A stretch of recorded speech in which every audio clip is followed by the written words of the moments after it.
Today is the day that we finally, once again, rank every anime that I have watched. And this is probably going to be the most important one, as this is officially my 2-year anniversary of starting anime. I've watched about 42 different animes. So, without further ado, let's get into ranking every single anime that I have watched. Before we can get into the main animes that I'll be ranking, we have to talk about a few other ones that I can't necessarily talk about for one particular reason. The ones I cannot talk about are because I haven't seen them in so long that it'd just be unfair to rank them. Like, it's been actual months. The following animes that I will not be able to rank because I haven't seen them in so long is Saiki K, Pokemon Horizons, the OG Pokemon, One Punch Man, and Yokai Watch. Until I finally catch up on them and start watching them again, they're gonna be in the category of I haven't seen them in so long, so I can't really rank them. The last thing I need to talk about is how I'm going to rank these animes. I'm gonna give you a short description of each anime, some likes and some dislikes, and we're just gonna do that throughout the entire list. Kicking off this list as the worst anime I've ever seen, my first girlfriend is a gal. The description for this show is, after a boy loses a dare, he is forced to ask out the most popular girl in his entire school. It's not bad, but it is definitely questionable. People think Chainsaw Man's a gooner show. This is like 10 times worse. Now, it doesn't get into that type of anime, but it is considered an ichiji, or whatever it's called, so I wouldn't recommend looking that up. I'll be honest, this show, despite the weirdness it has, it was pretty funny. And then at the very end, we get everyone's favorite scene in the entirety of a romance anime, the kiss scene. Which, I'll be honest, was a little underwhelming, but when I watched this at like 3 in the morning, I was pretty happy with it. I was satisfied. I don't know why I watched it, probably because I was a little depressed and lonely, usually like I am at 3 a.m. when I'm meant to be sleeping. That's probably where the goods end. Other than that, the characters are awful. The storyline is very questionable, and the scenes they decide to display are some of the most questionable and mind-boggling scenes I've ever seen. I mean, not much to expect of a show that has a literal PDF file in it. I don't know why they thought this was a good idea. The next show on our list is Our Dating Story. Our Dating Story is a heartwarming story about a girl who's very experienced within dating and a man who is not very experienced in dating. Story-wise, it is similar to My First Girlfriend as a Gal.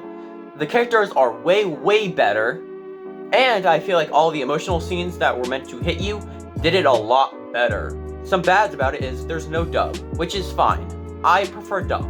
But that means this anime is considered my first ever show I've ever watched fully in sub, which I think is pretty cool. Other than that, it's a decent show. Our next show up is Bakugan Battle Planet. Bakugan Battle Planet is about this version of Earth where it gets hit with this blue meteor, and after Earth is hit with this blue meteor, a giant crater is left. But in return for the crater being left, everyone gets a Bakugan, which is basically this monster in a ball you can roll on the ground and battle with. It's kind of like Pokemon, but if the Pokemon were like mechanized monsters. When I first watched this when I was like 11, 12, it was really good. I really enjoyed it. But now that I've matured and I can see what's good and what's not good, it's low-key kind of cheats. I'm not even gonna cap. It's low-key cheats.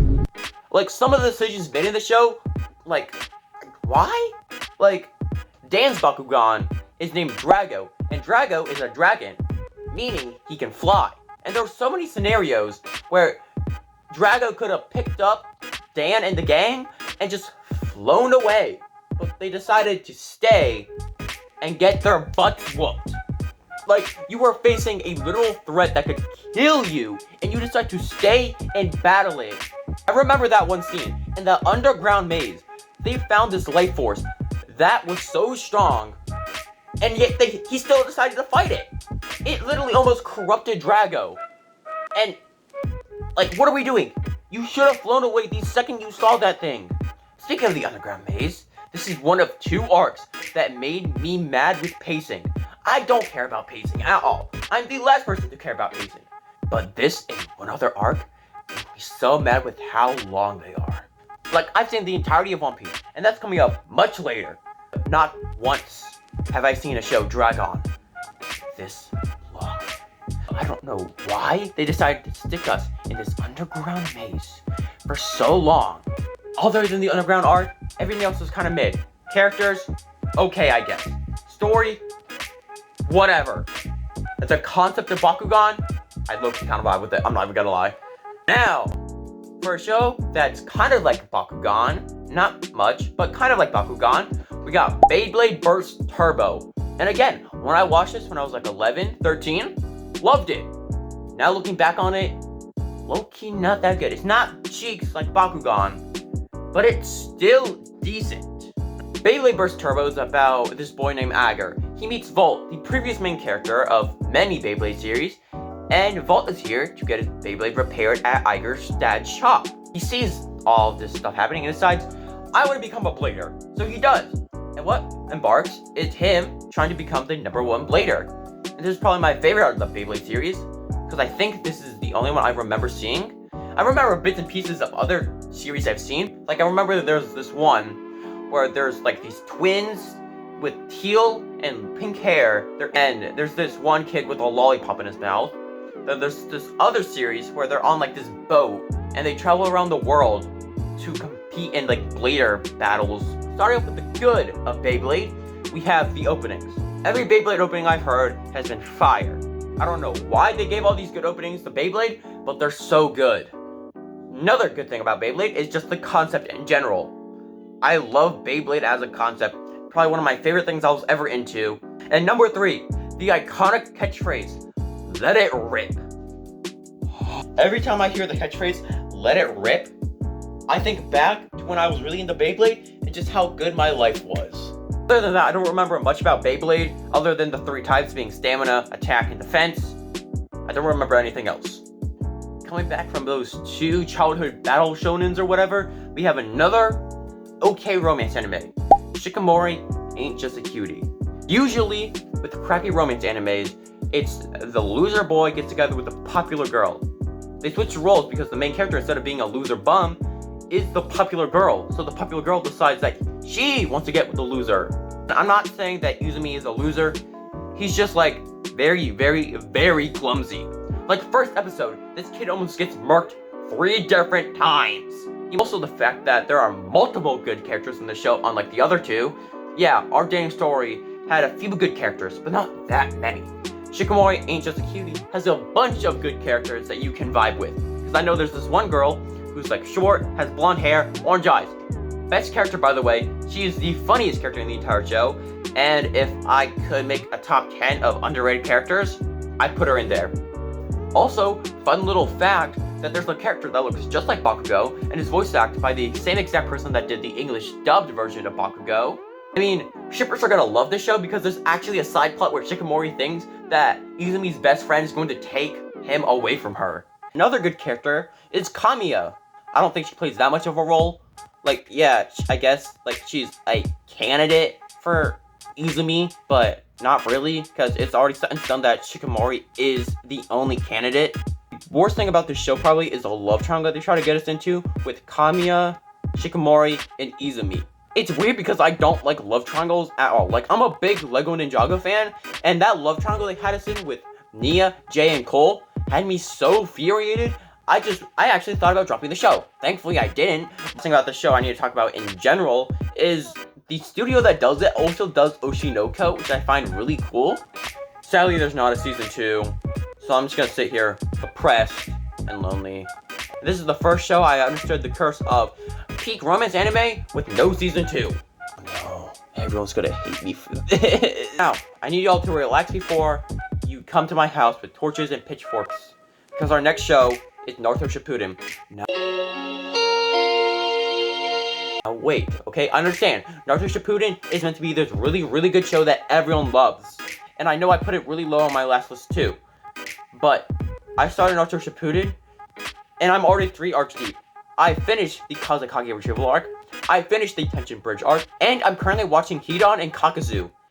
And let me tell you, I need to know when Naruto Shippuden gets good so I can put it higher on this list, because the first 3 arcs are so incredibly boring. Like the Kazekage Retrieval arc, that was fine.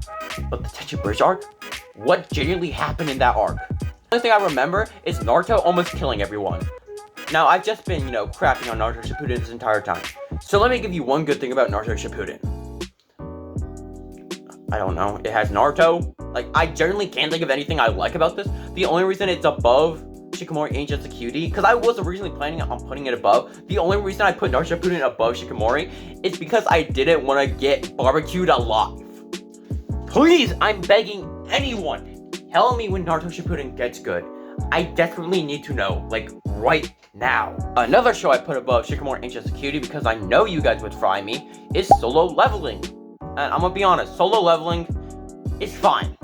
Honestly, I had like a 15-minute talk with myself if I like Shikimori Ain't Just a Cutie more or Solo Leveling. And it's really close, which is sad to say, because Solo Leveling is really, really popular, so it's sad to say that it almost lost to Shikimori Ain't Just a Cutie. The thing about Solo Leveling is it's such BS. Like, people hate on Demon Slayer for having a simple story, then they proceed to say that Solo Leveling is their favorite anime.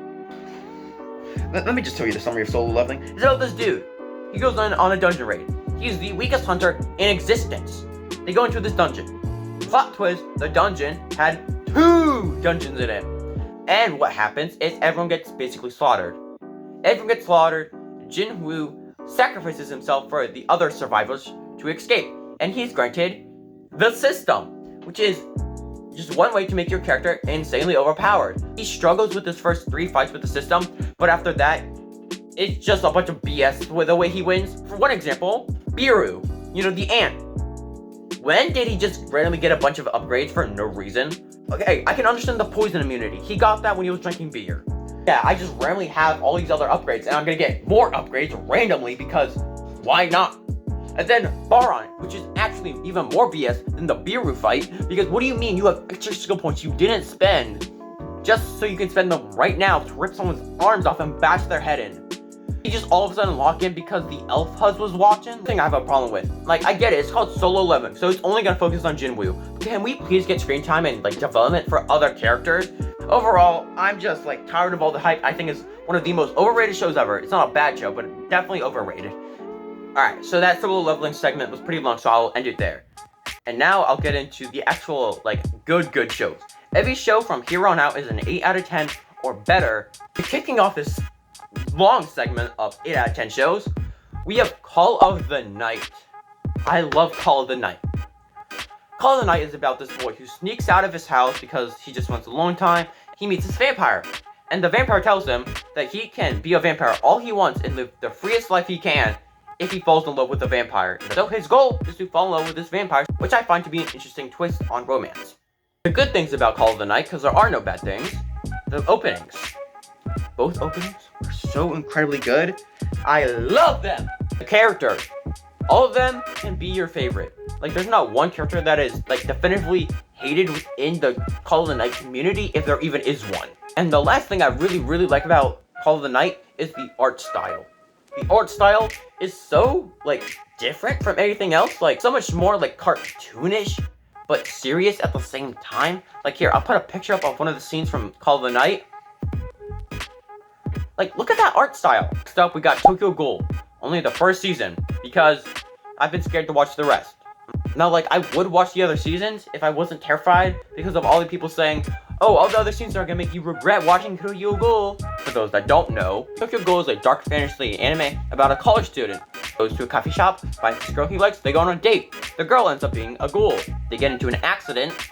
He's transported to the hospital and made half ghoul, half human, unknowingly by the surgeons. Which I must say probably must be one of the worst fates to ever experience, because a ghoul can only eat humans and drink coffee. The only other thing I can think of about Tokyo Ghoul that I really liked besides all that, the first episode's amazing, by the way, definitely go watch it.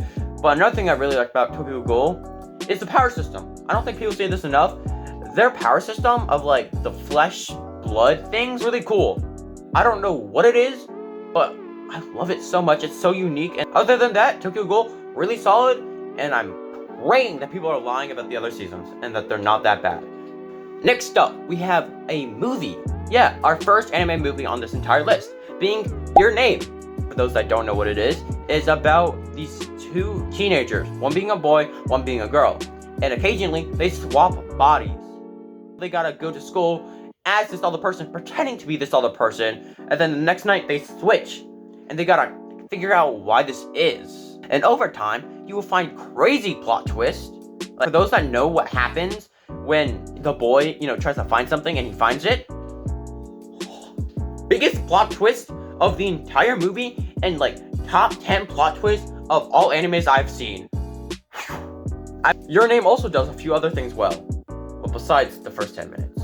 The first 10 minutes were done so poorly and gave me such a bad impression of the movie, but to, contradict those first 10 minutes of just pure weirdness, we have stunning animation, probably the most beautiful animation I've ever seen within an anime. We have a unique and fun plot.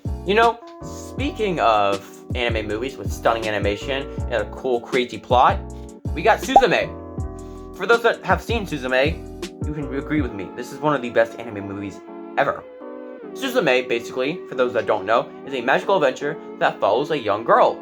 A young girl and this random stranger, which was turned into a chair by a cat. And they have to close these doors to stop the nationwide threat at stake. Crazy plot right there.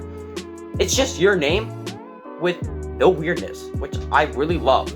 I don't like weirdness within my shows, because I want to be able to watch anime around my family, but I can't do that when things like the first 10 minutes of Your Name exist. So above Suzume, we have Your Lie in April. I understand why it's called Your Lie in April. At first I thought, why is it called Your Lie in April? When I finished the show, I'm like, so that's why it's Your Lie in April.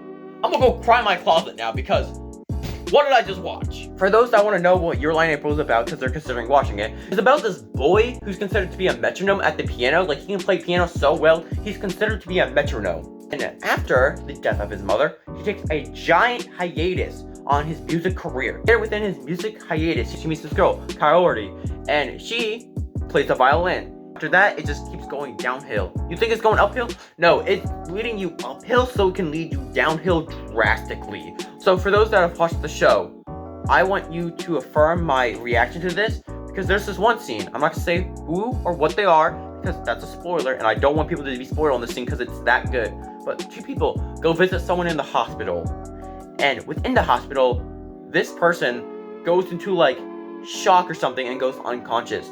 And the two people watching have to sit there and watch them go unconscious.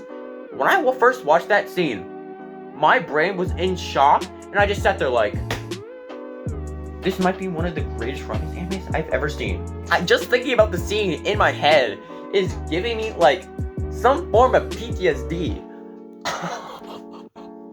But after what I just described about Your Lie in April, you think, that show's pretty sad, right? Well, it's not as sad as our next show, Violet Evergarden. Every other episode had me on the verge of tears. Right now, as you can see, I'm watching Naruto Shippuden, hopes that it gets good very soon. But as I wait for it to get good, I need to tell you this. This is part 1 of 3 of me ranking every single anime that I have watched. So if you like this part, stay tuned. Parts 2 and 3 coming sometime soon.